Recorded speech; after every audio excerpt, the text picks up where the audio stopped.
Welcome to the MenoWell MenoLounge. If you hang out in this lounge frequently, you know that it's usually hosted by Julie Gordon-White, but Julie is traveling today and she has asked me to step in and host the lounge for her. And I'm really excited to do that. For those of you who do not know who I am, my name is Katie Fogarty. I am a career coach. I'm also the host of a midlife podcast. It's called A Certain Age. It's a show that shines an age-positive spotlight on midlife. And we feature women who are reinventing in midlife, who are launching companies just like Julie. Julie's been a guest. We feature women who are in their third, fourth, fifth, and sixth acts in midlife. And we also feature experts who help people thrive.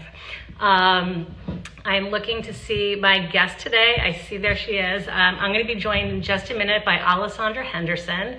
Alessandra is one of the co-founders of Elektra Health, which is a platform that offers telemedicine services, resources, information, experts, community, all of the good stuff for women who are in peri and in menopause. And Alessandra is joining me today. We're going to be talking about menopause, but very specifically, we'll be talking about menopause at work. I'm really excited to be hosting the MenoLounge today on behalf of MenoWell and to welcome Alessandra in as my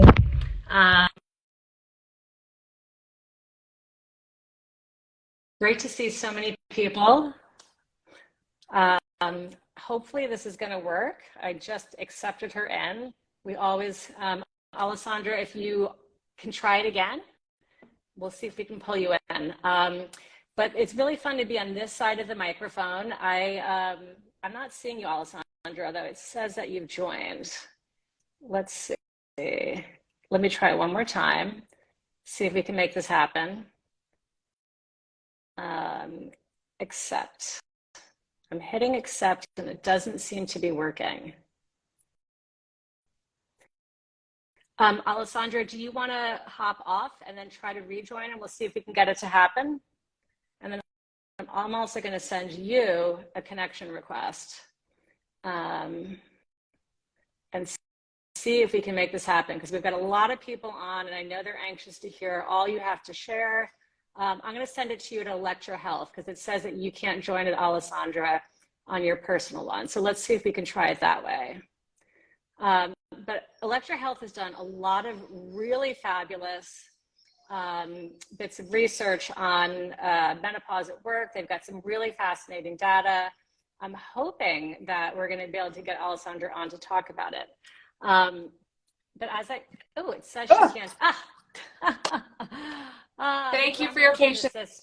Hey, of course. No, we're excited that you're here. We're always happy when this works out. And I'm really excited. As I was just saying very quickly, I've been a guest in the MenoLounge twice. I'm such a big fan of Julie Gordon-White. She's been a guest on my podcast. She's been a sponsor of the show. Elektra Health's been a sponsor. I'm an enormous fan of your work and all that you offer to women in peri and menopause. We are going to dive right in a minute and get into all the data and the research that you've learned, but I'd love to have you very quickly share with our listeners, what Elektra Health is, what does it bring to the table? Sure, and thank you for your patience as I sign up, but thank you so much for having me, and similarly, a huge fan of MenoWell, of your podcast, and just really the movement and the number of incredible women who are coming together to help really just provide a better perimenopause and menopause experience. I'm Alessandra Henderson. I'm the co-founder and CEO of Elektra Health. Elektra Health is a next-gen digital health platform that really is solving the menopause care gap for the 50 million women who in the US today who are navigating perimenopause and menopause and who have been entirely underserved. At Elektra, we say we are on a mission to smash the menopause taboo. And we do that by providing world-class evidence-based access to experts. So we have a telemedicine clinic that helps provide integrative medicine menopause care. We also have really invested in education. We have about over 100 hours of menopause education, as well as a private supportive community such as private discussion boards, member-only events, to really provide that holistic support that's needed to navigate the 7 to 10 years journey from what is menopause all the way through to connecting with experts, and of course, kind of that ongoing support from community. Yeah, so many fabulous resources and so needed. 50 million women have been underserved, and it's so wonderful to see, companies stepping into the breach and really giving us the tools and access to the services that we need. And you and I are sitting down today. It's like this stunning day in New York. I know that you're in this area as well. But we've got people who've hopped on from all over the country, but we're all in that sort of mid-September moment. We've got back to school mojo. Everyone's back to work after the summer break. So we are having this conversation about menopause at work at the perfect time, because I don't know about you, but when I come out of, the summer, when it's September, I feel like I've been launched out of a rocket. Like, I'm ready to be productive. I'm ready to tackle all the stuff I haven't gotten to. I've got big dreams and ambitions and hopes for stuff I wanted to do. And I'm sure other people feel that way as well. But one of the things that can often get in the way of women feeling productive at work, feel like they're bringing their A game to their work and their career and to the realization of their ambitions, is menopause. And I know that Elektra Health has done some you've really dug into this and done some fascinating research on this topic. And I would just love to kick off by having you share with everyone on this Insta Live what you've learned. Sure. So, we are all drinking from the fire hose, as everyone is feeling that as you're listening here. It really kicks into full gear come September. And really what we oftentimes hear is so many women in our community are taking care of everyone else's needs before they take care of their own, whether that's getting kids back to school or just really getting into the thick of things. But of course, as we all know, it's not just back to school. Like you said, it's back to work, right? The number of meetings, people, inboxes are kind of climbing through the roof. And so many women today are kind of trying to navigate and trying to manage and find kind of support and solutions as they're navigating menopause, which is kind of this crisis hiding in plain sight, especially for employers. So just really to dive into it, as you mentioned, part of Elektra's mission is to really shine a light on what is happening and what women's experience is, and specifically menopause in the workplace. So last year, in 2022, we launched our Menopause in the Workplace report, where we surveyed 2,000 female professionals between 40 to 55 in the US to really better understand how menopause is impacting not just how they show up at work, but really their long-term trajectory.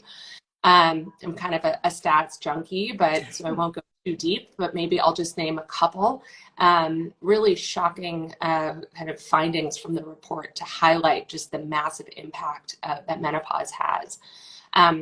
So first of all, just at the top of this, 1 in 5 women have reported leaving their job or considered leaving their job due to their menopause symptoms.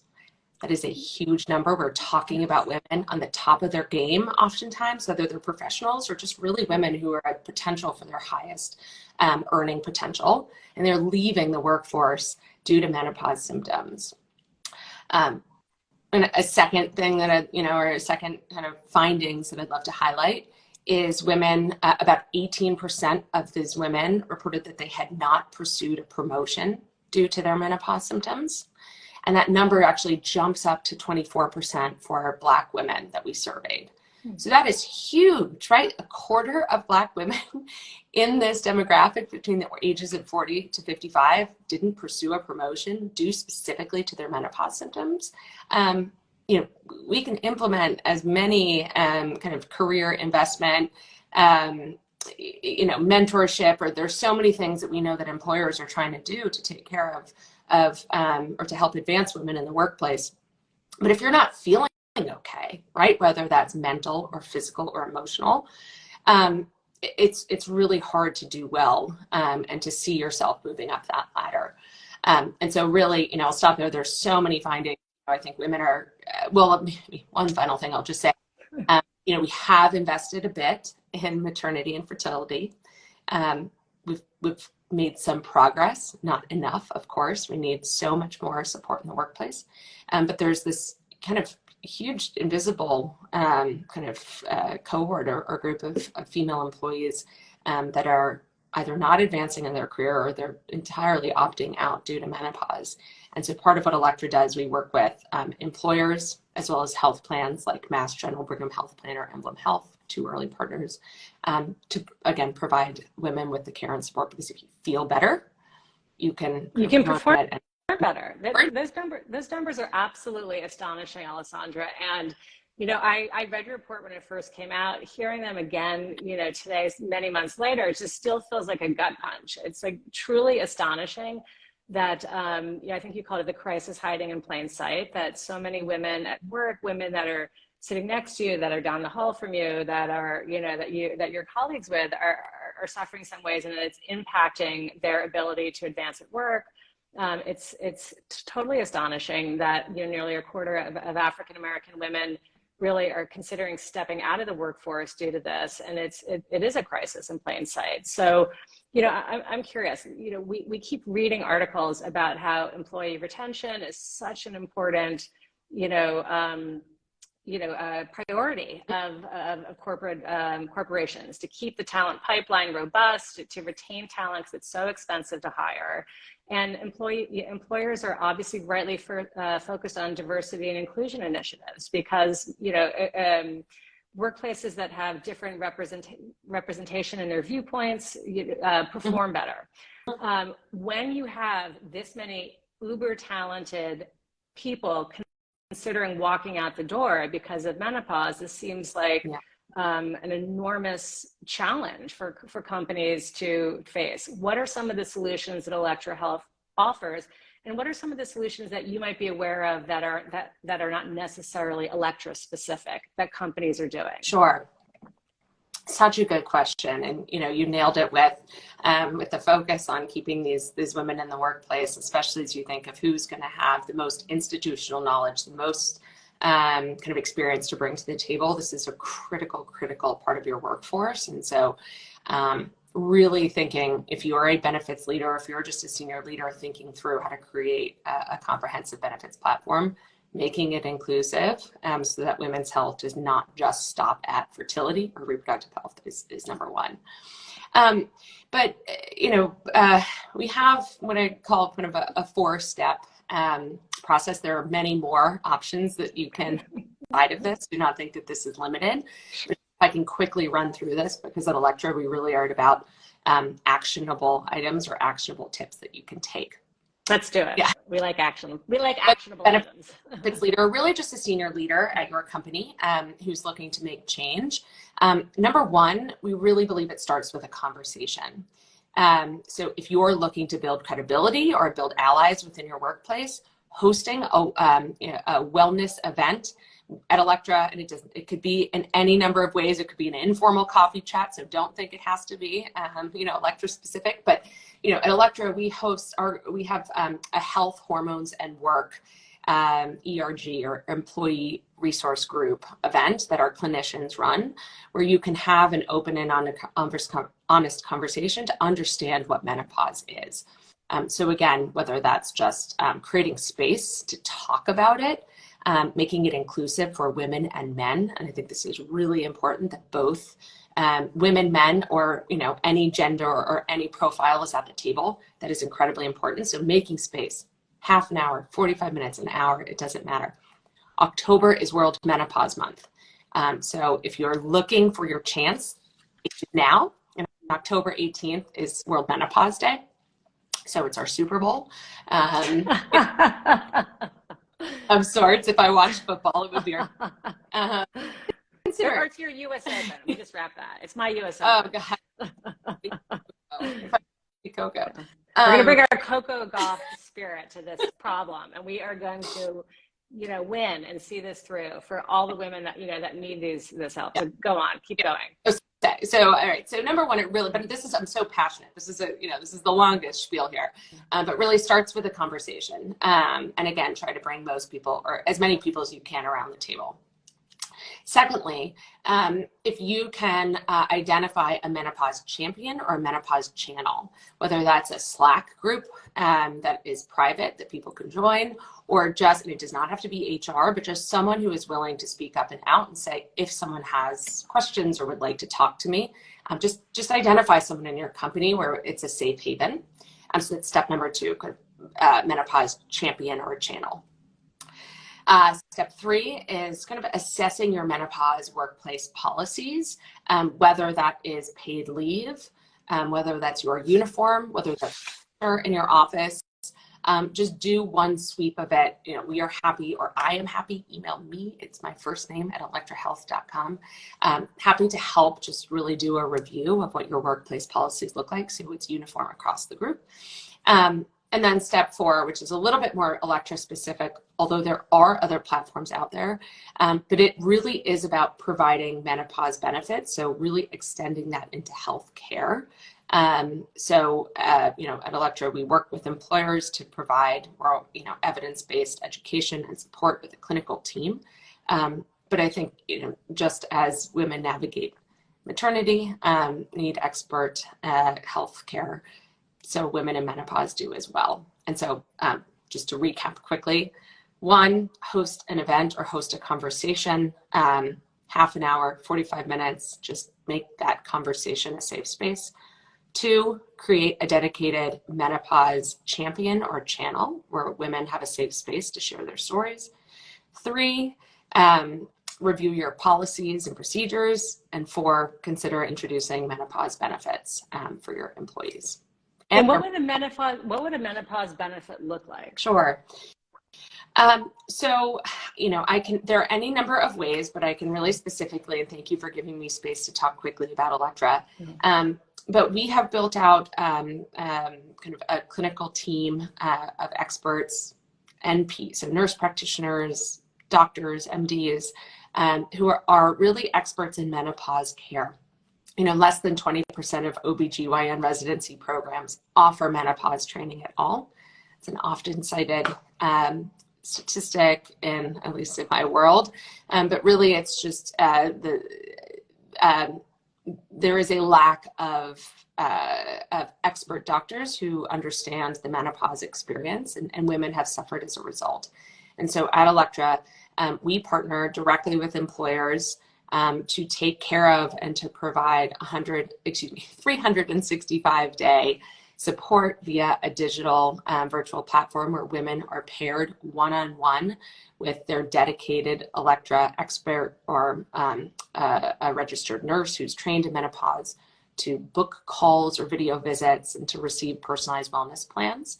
And then women also have access to kind of a private community of education and community support. That's so incredible, because when people, I've recorded 150 shows in my podcast, I would say 30 or 40 of them really focus on menopause.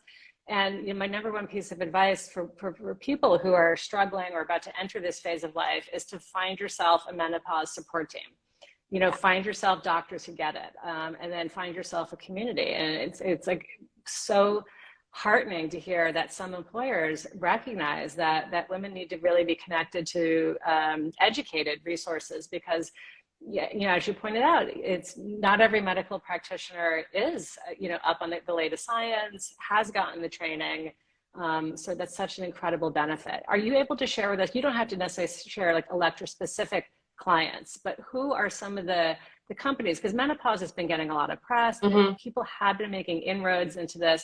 Who are some of the sort of the name brand organizations that are offering these types of benefits, just so we can be a little bit smarter about what's happening in the sort of greater work world? Sure. So I can share, I mentioned we've done our health, hormones, and work event with some we can't name, but others, LVMH, Reddit. I was just emailing this morning with Alix Partners, which is a financial services firm.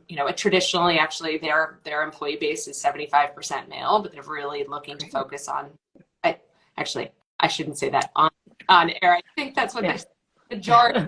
Well, correct that. Majority male, and they're looking to extend, especially sort of thinking about retention for their female workforce. They had ruled out maternity benefits, but now they're seeing that, especially some of their senior leaders, they would like to keep within their ecosystem. So those are some of the folks that we have worked with. I mentioned Mass General Brigham Health Plan. We will work with, through the health plan, also working with employees as well. We're excited to expand that. A big part of Elektra is around access, creating access to care, right? Because the majority of Americans actually get their health insurance through their employer or through, obviously, some other kind of lines. We're really advocating to make menopause care as ubiquitous and as accepted as a well woman visit or care. Yeah, absolutely. Well, that hopefully will be the future, because we all definitely need that. I want to switch gears for a minute, Alessandra, and ask you about something. The Elektra Health tagline is, smash the menopause taboo, which I absolutely love. We need to bring spotlight, sunshine, transparency to this conversation, because the more you know, the more you know. And there's so many people having this conversation. Yet menopause still can feel somewhat taboo and somewhat shameful. People are, reluctant sometimes to bring their whole human to work. If somebody's listening to this and thinking, I absolutely want this to be a conversation in my workspace, I love Alessandra's, number one, have an honest conversation. What might be a prompt or just sort of an offering that you might share with them to get them in action and to be willing to be vulnerable and bring this up at work? Sure. So, not all workplaces are created equal, right? We understand it can be really intimidating to speak up and out. I think when we spoke yesterday, I mentioned one of the kind of driving forces for me, both growing up as well as at Elektra, was saying that my grandmother, I just grew up hearing, which is, if you whisper it, you shame it. If you shout it, you conquer it. What we have found in hosting, whether it's events in people's homes or online, what we've found is that it really does take one voice and one kind of brave soul to speak up. And the outpouring is, it's tremendous at all. That is the catalyst from there. And so if you are, especially for those who are senior or senior employees, if you feel comfortable sharing just what your experience has been, the symptoms or the, I know this is a delicate topic, because one thing we don't want to do is have women feel like menopause is pathologized or really kind of used as an excuse to hold women back. And so we do understand that there's a delicate balance of ageism, delicate balance of being thought of as less, competent or capable. But I will take maybe the example of Pamela Hutchinson, who is the Bloomberg, I'm going to butcher her title, but the Bloomberg head of global DEI.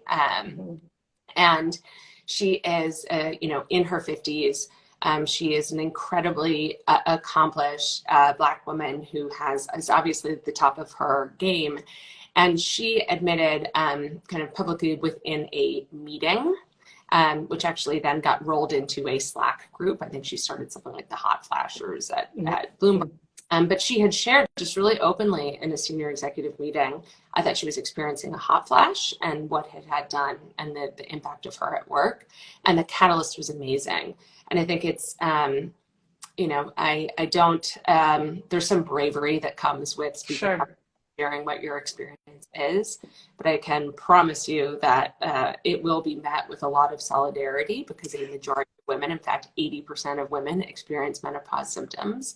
And so that bravery is really there. If you are not comfortable sharing in a public setting, I think finding it can be a peer, right? It does not have to be going to your manager, but just really understanding what sharing with a peer, maybe in another department even, who might help be that voice. I really do think there's strength in numbers, and outside of just sharing your story and your experience, can be the biggest thing. If you were, and this is a longer version of this, but that's the personal kind of helping to advocate within an organization.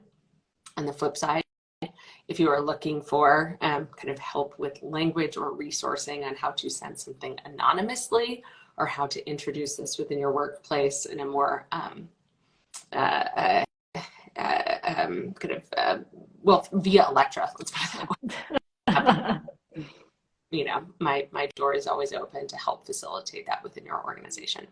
That's a very generous and great offer. And I love this notion of being a little bit brave and being vulnerable. And, you know, menopause has 34 sort of symptoms that go along with it. And so maybe not everything needs to be shared. I talk a lot on my very first show was about toxic rage, how it was my new hot flash and how I was having these volcanic mood swings. You know, maybe we're not sharing that. We don't have to necessarily talk about dry vagina, but, you know, there's certainly ways to say like hot flashes, or, you know, when you have word finding issues with that brain fog, you could simply say, you know, if you acknowledge it in the room, I'm having a word finding issue right now, you know, the word will come to me, and then sort of move on. That's just a way of sort of normalizing the stuff that's sort of work appropriate that I think you could do. So, you know, there are ways to talk about even sort of intimate transitions in ways that are, you know, professional and workplace acceptable. I 100% agree.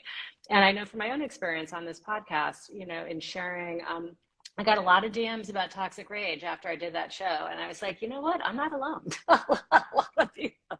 So, you know, when you open yourself up, you connect with people, you get information, you get resources, and you get that sense of solidarity that you flagged.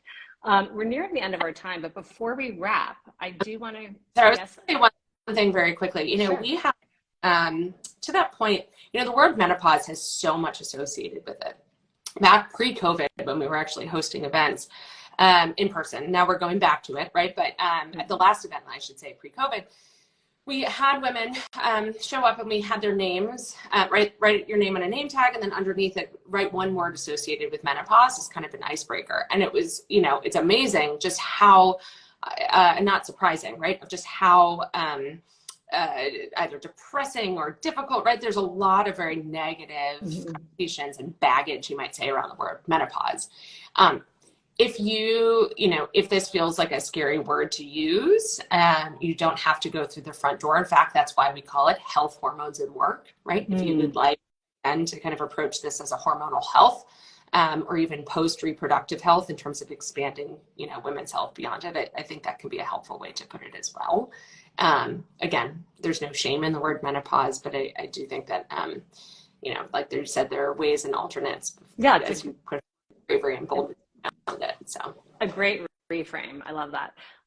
If people have questions, please type them into the comments. I'm going to ask Alessandra 2 more questions, but, you know, if you have any, I'd love to surface those before we have to say goodbye to her. So we are on the MenoWell, MenoLounge today. I would love to hear from you. What do you think it means to MenoWell? Oh gosh. I'm putting you on the spot. I'm thinking about this a lot. You know, one thing, and I think just again, sharing stories, a lot of menopause is not just a physiological experience, it is an emotional experience, or it has emotional and mental impacts as well. And so a lot of, maybe I'll just say, my recent framing of my living MenoWell, from a personal perspective, has really been about putting my mental health first. And that means, one, as we're talking about menopause in the workplace,